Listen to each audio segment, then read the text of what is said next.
And welcome back. I am far out to the west. I've been doing some exploring. I just wanted to record real quick because I found this. That's going to be really dark on your screen, but there is an underwater city down here that had attracted a bunch of drowns. And long story short, let me show you what I got. A trident. I'm very excited. My first trident in survival. I've sort of messed around with them in creative, but I'm going to take this home without any pausing or stopping. I don't want to lose it. I want to enchant it with loyalty and play around with it. I'm very excited, but I wanted to quickly record. I should have recorded the drowned hunting. Killed a bunch of them. Took a long time, but it was dark underwater, and I figured it wouldn't be that interesting to watch. So I'm gonna head home, head back east, find my way through these icebergs, and get home. Yay! So very happy that I was successful in my trident hunt. Yeah, it took a while.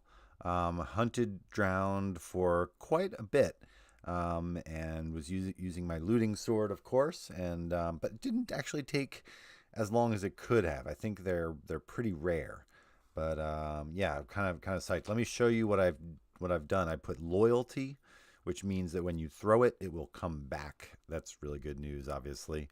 And unbreaking, also obvious benefit.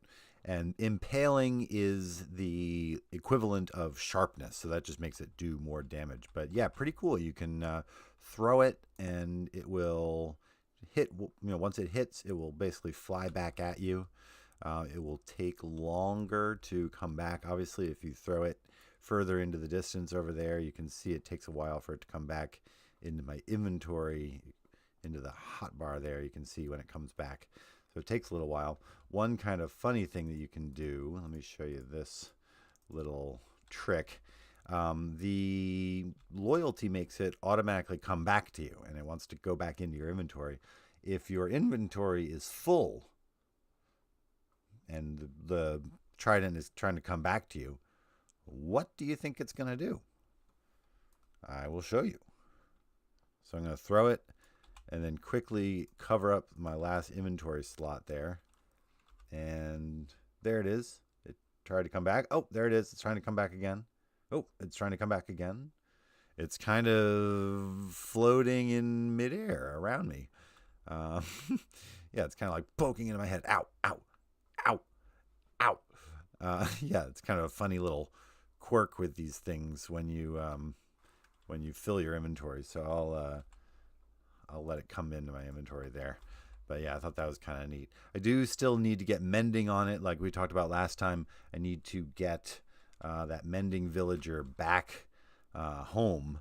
But I've done some work here. I've started to make a more of a second floor here. I also improved the nether portal, made it a little bigger, a little bit more of a grand entrance. And these leaf blocks and glass are going to be more of a ceiling. I'm going to do a floor on top of it. Still haven't figured out exactly what I'm going to do. And then this is just a little drop tube down to our little bouncy bubble column. And yeah, definitely liking this setup more, easier to reach the chests. The bigger work I've done is this. Give you sort of the overview here. Yeah, wanted to make a potion setup down there, which I'll show you, but that spurred me to then make a stairway between the two areas. So yeah, I'm liking the reed, not the reed blocks, the kelp blocks with the birch. That's a stripped birch log there. It's a nice little smooth texture with just enough little variation to make it interesting. I think it's beautiful. They did a nice job. This is a drop tube down to the kelp collection room, which I'll spare you for the moment.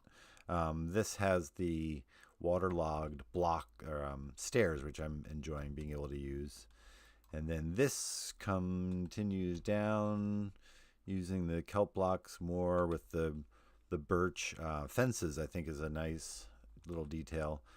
This is a little busy, but I did want to use the waterlogged stairs again, which I did. I guess I can sleep here since I have a bed, convenient. And this is my potion setup. So I have carrots, which are for the night vision, and netherwort, obviously, which is for every potion.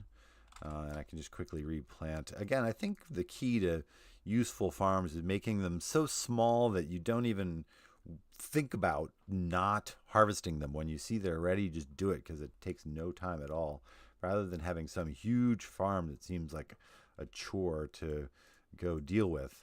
But I'm psyched to have the potions set up. This is nothing too extravagant, but just a little hopper to feed the ingredients in. I did want to make a night vision potion so I could show you the area that I was hunting drowned in. So to make, carrots are really good for your eyesight, and to make magic vision potions, you surround them in gold, of course. So you need, let's see, netherwort. There we go. You also need 3 water bottles. Let me load those up here. 1, 2, 3. Oh, I also need some blaze powder, which I don't. It's over there. Of course I have it, right? Ta-da! Yeah, there. Magic. The magic of being able to hit pause and then come back. Okay, so I need to change these into blaze. What am I doing? Need to change these into blaze powder. Easy peasy. And then I can load up. That's basically the fuel for the potion brewing stand here. Oops, I can do a couple in each. That'll keep them fueled for a while. But for now, I'm just doing this one set. So I have the water bottles. You add netherwort to turn it into an awkward potion. And then I'm going to do a golden carrot. And that's the kind of cool thing about this hopper is you can just put the next ingredient. Once the brewing stand is ready for the next ingredient, it'll automatically take it out of the hopper above. So the golden carrot will go zoop right there. So an awkward potion is being turned into a night vision potion. And then redstone extends it. So this will give us an 8-minute night vision potion. So that's kind of nice. I'm going to do that across the board, I think. So I was filling up the brewing stands using some of the bottles I got from fishing, but also you can obviously just make bottles using glass, which I've done to make a big stack of glass here. And then one of the other kind of useful uses of these waterlogged blocks is that they count as a water source. So I can, if you see, I'm creating water bottles coming out of that waterlogged block. So that's kind of neat.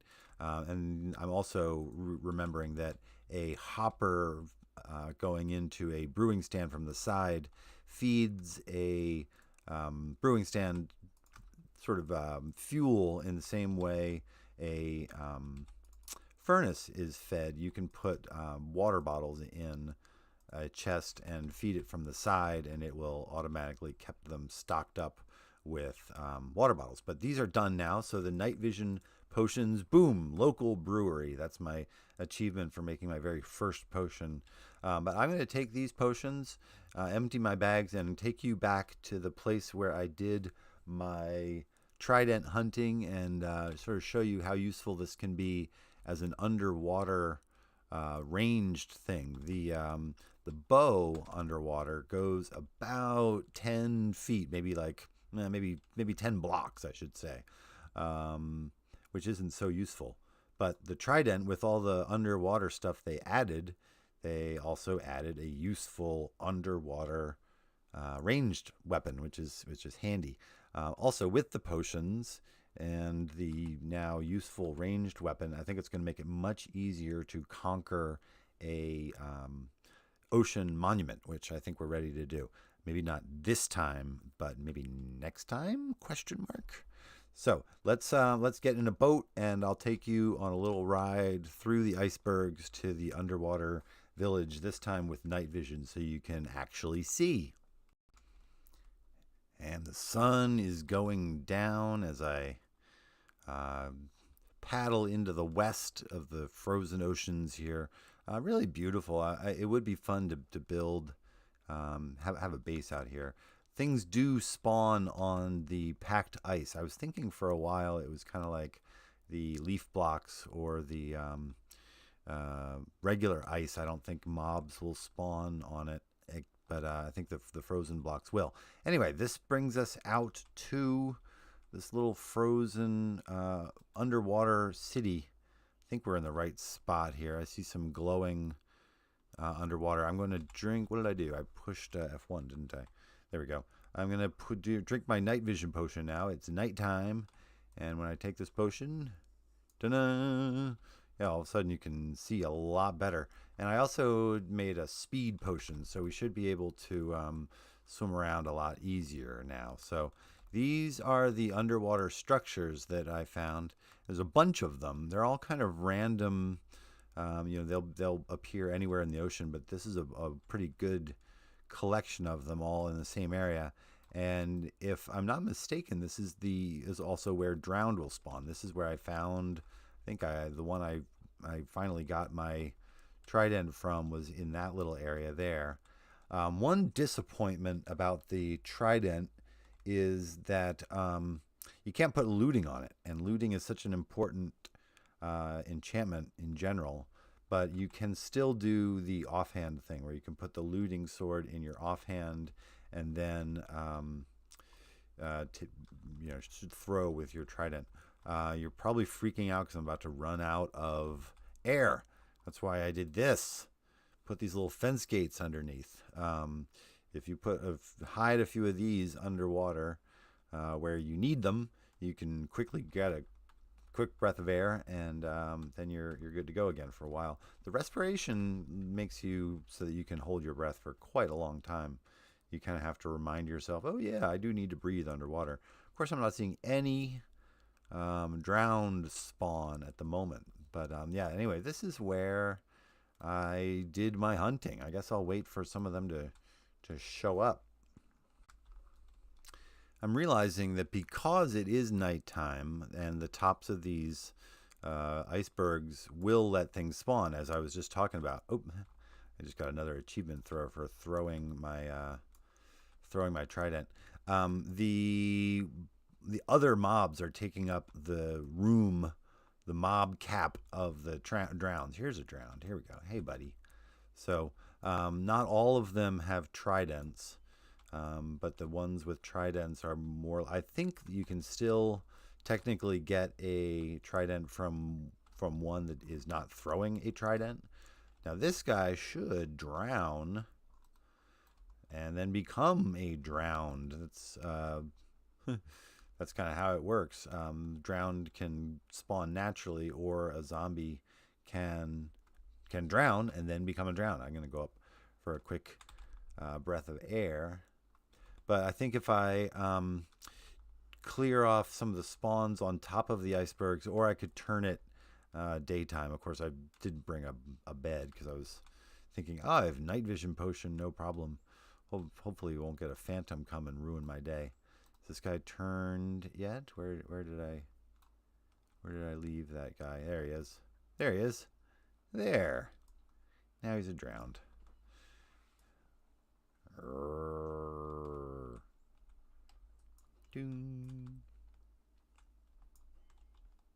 Yeah, not so challenging. The ones with the tridents can be more difficult. Oh, there we go. Here's another guy.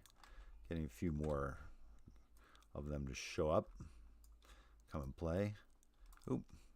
Yeah, if you miss with the trident, it takes a little longer to get back to you. If you keep hitting, you can throw it again fairly rapidly. They don't do a ton of damage, to be honest. The sword certainly, or an axe even, is much more effective. Although they do drop full iron ingots, which is a nice, much better than the zombie pigmen with their nuggets. So I think probably, try to keep these episodes, if you want to call it an episode, on the shorter side. But yeah, I've been doing some work. Got some floors and kind of a little bit more of a layout back of the base, and just been enjoying having a trident to play around with. I do need to get mending on it before too long, and so I don't know. We'll flip a coin between going and doing the ocean monument and getting the mending guy back. I haven't done a fishing farm yet, and that would be another answer to the mending question, the eternal mending. Once you get mending on everything, you're pretty set, but first you have to get it.